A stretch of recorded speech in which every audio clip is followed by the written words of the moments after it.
So something just happened. I hit 100 subscribers and I'm super excited about it. It's all thanks to you guys, and what I decided to do was make that 100. Yeah.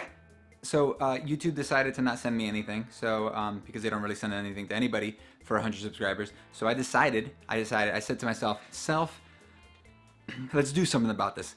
Let's make something that pretty much everybody else could make, and looks pretty freaking good in my opinion. Let's make it, and let's do a little video about it. So thank you guys, if you guys want to make your own subscriber button, 100 subscriber button thing, just watch. This is gonna be a quick little tutorial, just boom boom boom, all the steps that I did to get to this, so you guys can see how it really looks, and hopefully you guys like it. Hopefully you guys subscribe. Maybe we can make it to 1,000, maybe 10,000, maybe 200. I don't know how numbers work. So let's start the time lapse, and hopefully you guys like it.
Thank you so much for subscribing to the channel. Thank you so much for helping me get to 100 subscribers. I honestly didn't think I was gonna make it to 100. I know 100 is not a huge deal, but for me, it's a huge deal. For me, I'm super excited about it, and I appreciate everyone that subscribes and watches my videos, and hopefully I'm bringing something to the table that you guys actually enjoy to watch. I decided to go with the red just because, you know, I feel like bronze would have been like maybe 10,000 or 1,000, and so on. So I decided to go with just the classic red button. I think it came out pretty. I try to imitate the classic look of them as much as I can. I think it came out pretty good. I think it's gonna look good on the shelf. Thanks for watching.